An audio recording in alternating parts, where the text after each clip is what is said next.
There's a lot of things that I love about reselling, but there's one thing that I really, really like, and that is whenever I can go to a store, source an item, bring it home, list it on Poshmark, and it will sell within a 24-hour period. So today I wanted to share with you 24 items that sold within 24 hours of listing on Poshmark. And I have to say, one of those items sold for full price of $450, and it was a bins item. So if you want to see what that was, definitely stick around. I will be right back.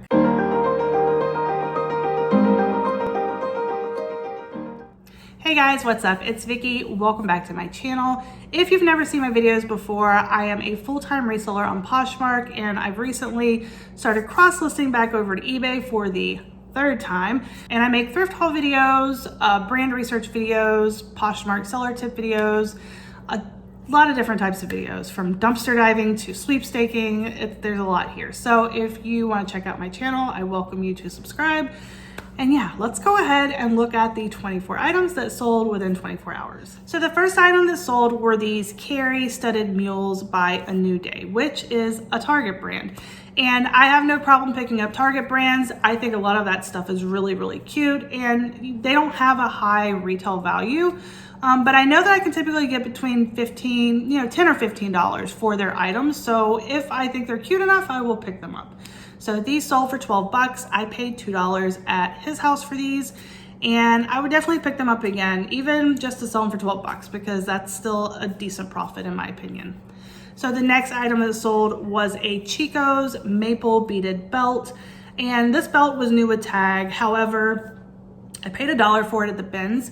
I don't have good luck when it comes to selling belts in my Poshmark closet. I don't know what I'm doing wrong. Maybe I'm not, describing them as much as I should. I don't really know, but I really don't think I've sold any belts over $15. So I don't really price them high, but I do pick them up pretty cheap. And I figure if I can make $7 or $8 off of it, that's good with me. And so this one I sold for $11. So I think that I had actually dropped the price on this one as soon as I listed it, because sometimes that triggers that discounted shipping, even on days that it's not closet clear out. So I'm pretty sure that's what this was from. So the next item that sold was the Simple by Suzanne Baytro, I believe it's what it is. It sold for $15, and I got this from the bins.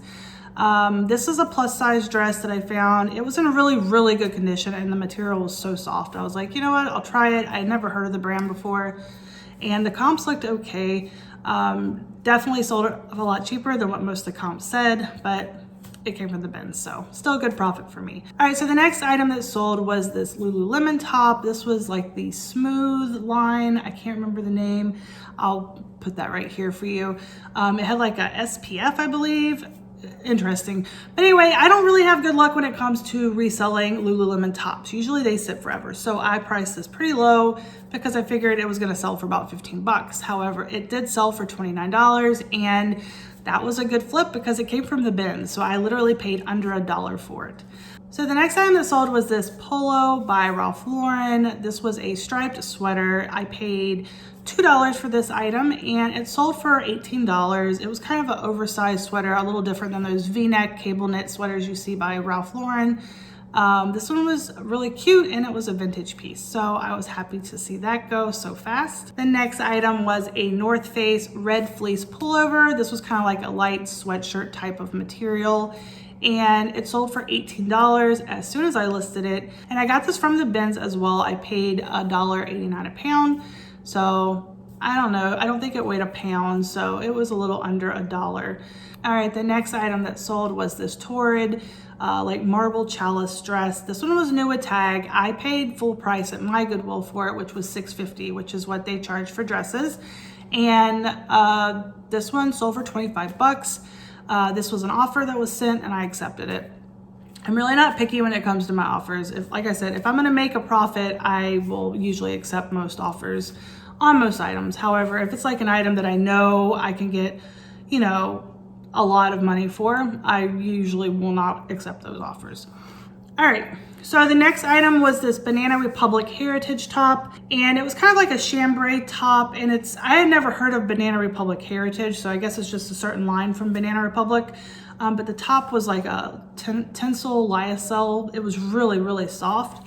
and it sold pretty quickly. And that, I believe, came from, I think that came from his house. So I think I paid about $2 for that item.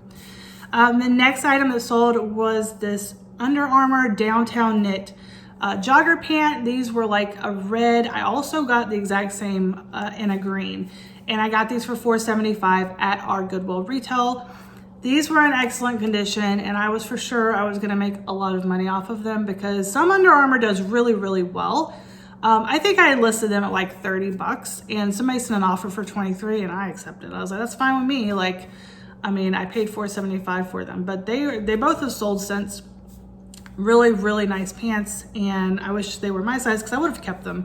The next item that sold was a pair of Sam Edelman Griffin sandals. These were really nice, but the problem with these, I got them from the bins. And if you know anything about the bins, sometimes you find really decent stuff, but it can be a little dingy. And of course you need to clean it up, right?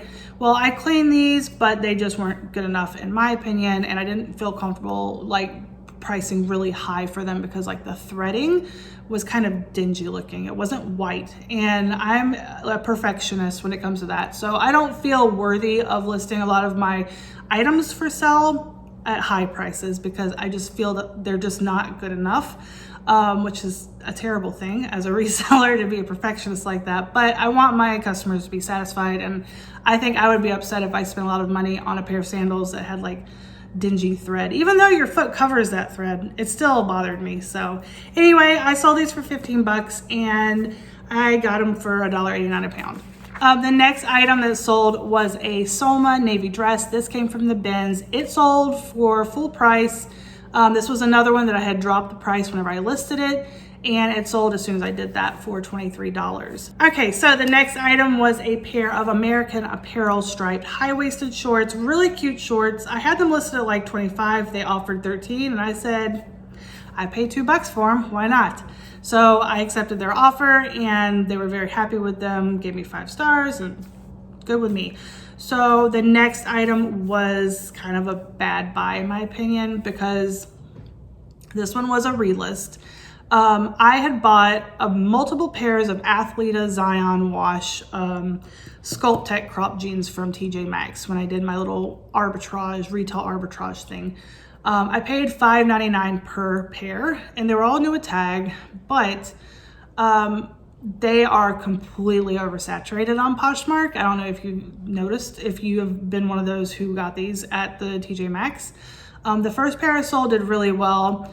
And so I relisted these, and as soon as I relisted them, they literally sold within like 2 hours and sold for 13 bucks. So I still made profit. I still made my money back, but just not a lot for the fact that these are Athleta and there were new tag items. But like I said, they were super oversaturated. I'm assuming they still are. So the next item was this Banana Republic Filpucci sweater. I hope I said that right. It's Filpucci, and I got this from the bins in Charlotte where it's $1.59 a pound, and this one sold really quickly for $18 in my closet. Super soft, cozy little sweater. The next was a Cavu rope sling bag. I love finding these bags because they always sell within 24 to 48 hours, and usually for the same price, about 20 bucks.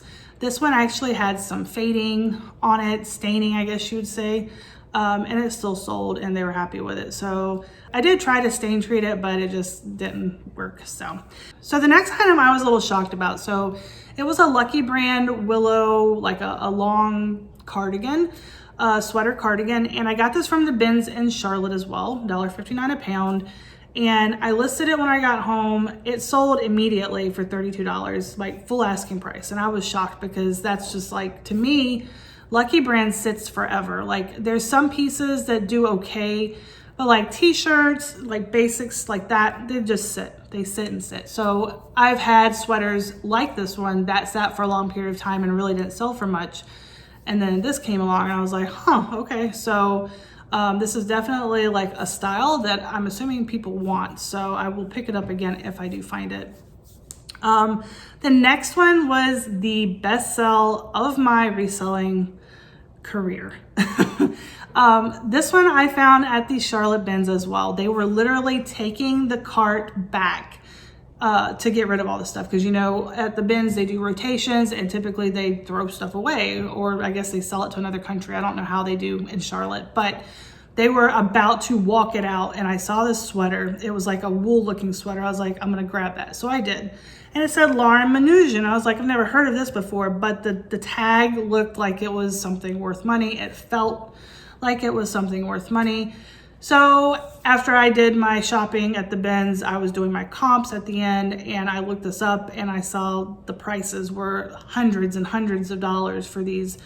And I was just completely shocked. I was like, oh my gosh, like this just paid for everything and this is gonna be a good sell. So I got it home, you know, did my little YouTube thrift haul. I'll put that up here. And I listed it and it literally sold within 8 hours for full asking price. I had many people send me offers for like 200, but something told me no, just hold out. And I'm so glad I did, because somebody came in and bought it full price, $450, no questions asked, no communication at all. And I'll have to be very honest with you. That's why I don't sell designer goods. It's because the anxiety that comes with the fact that you just had somebody purchase something outright without saying anything about it, no questions asked.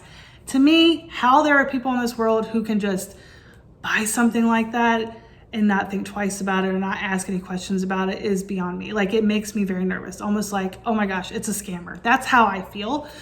So I felt that anxiety until they accepted their order. So it was rough, but she did accept the order. She actually left a low rating. She was not happy with it. She just put description. She didn't say anything else about it. I thought I described it as much as I knew about it because I found the stock photo for it and I used some of the keywords they use in their description. It was in good condition, clean, but she was not happy. So that was that. So anyway, that was like my best sell ever. The next item that sold was an American Eagle black highest flare jeans. These were like a button front, high-waisted. They were a larger size as well, and these sold for $24, which is really good for a pair of American Eagle jeans. I think the highest I've gotten for American Eagle jeans that were new, no, they weren't new. They were like new condition. I got $30 for one pair. So usually it's the higher sizes, like 16 to 20, around that range. Those ones do pretty well. The next item that sold was this vintage Randy with Love floral top. This one sold, this was a relist, and it sold for $27 as soon as I relisted it. And I got this from the bins, I believe. If not the bins, it was his house. So it was about $2 is what I paid for it. It was an interesting little top, but I was happy with it. We'll see how they are. I don't know. I'm always hesitant with some vintage pieces because, you know, not all of them are in 100% excellent condition. They're typically, in my closet, I put good condition, which, you know, that can just mean a number of things. So I get a little nervous about it, but there was no holes or anything like that. It was just, you could just tell it was vintage. So, still waiting on that one to be accepted, just saying. So the next item I got from his house, I paid $2 for these. These are a pair of Hi by Anthropologie. They're just a cute little twill pant, and these sold as soon as I listed them for $32, which is very rare because I have a lot of Anthropologie pants in my closet and I've had them low and high and they don't really sell. So I was happy about that. The next one, these are sales that actually were in the last couple days. The Birkenstock Tatami. So these were really nice. They were size 43s. And so I figured that was a men's size because I looked on their website and it said 42 is where they cut off for women's sizing. So these ones had like a little tiny spot on the suede, but besides that, they were actually like brand new. I don't think they'd ever been worn. I listed them at 75 because of that one little spot, and somebody offered me 60 and I sold it to them. I said, that's fine, you can take them. I got these from the bins. I paid $1.89 a pound for them. I doubt they weigh a pound. College kids had donated all their stuff. And let me tell you, these college kids, they just throw away money. I don't even understand it, which that's fine by me. Keep throwing away money. I don't mind it. It's making me money. So the next item also came from the bins that same day, and it was a pair of Chuck Taylor Converse. These are like a camo, the olive branch camo. These sold for $35. I decided to put these in the men's department. I decided to put these in the men's section on Poshmark because it seems that Converses sell more for men than they do for women. Usually 15 to 20 for women, and for men it's like 25 to 35. So I listed these at 45. Somebody offered me 35 and I accepted. And the next item was a relist, and this was Traffic People. I added more keywords into these listings, by the way. These relists, I went and revamped their listings. So I think that's why they sold so quickly. Just putting that out there. So this Traffic People romper my mom gave me, and it sold for $30 as soon as I listed it. I had this romper and I literally only had like the title and the description, and I don't even think I had measurements. I'm not sure, I may have, but it sat forever. I didn't know anything about it. Apparently ASOS sells Traffic People. I had no idea. So the more you know, the more you can put in your descriptions and the easier people find it. So the next item that sold was this pair of XCVI wide leg pants. I don't really know which one to call them. But yeah, they're really cute. And I had 2 pairs. I sold one already months and months ago. And then these I had lost and I found them. So these sold for $20. The next item and the last item was a pair of Lululemon Hottie Hot shorts. Now these I got from the bins, but they had a tiny little stain, like a little tiny stain. Now, if I used bleach, it probably would have made it go away. But I really wasn't sure of the color of these shorts. They looked white, but they looked like a dingy white. But then I was like, well, they could also be like a light blue. It was really confusing, so I just left it where it was. I did try to stain treat it with Shalp, didn't work. So I said, you know what? I'm gonna just list them at 25. I'm gonna put flawed in big letters in the title so people will see it. And I got an offer for 12 bucks and I said, that's fine with me. I will definitely sell them for 12 bucks because I paid less than $1 for them. Good for me, right? So those are the 24 items that sold within 24 hours of listing in Poshmark in 2021. So every time I go sourcing, I have hopes that things will sell as fast as these items did. And sometimes I get lucky. I would say probably once every other week, I have an item that sells as soon as I list it. I would love for that to be like an everyday thing, but I don't list stuff every single day, so it won't ever be an everyday thing. But anyway, I hope you enjoyed this video. If you did, be sure to leave me a like before you head out to let me know that you enjoyed it, and leave me a comment if you'd like. I love reading you guys' comments, and I will talk to y'all in my next video. Have a great day, take care, and stay safe. Bye.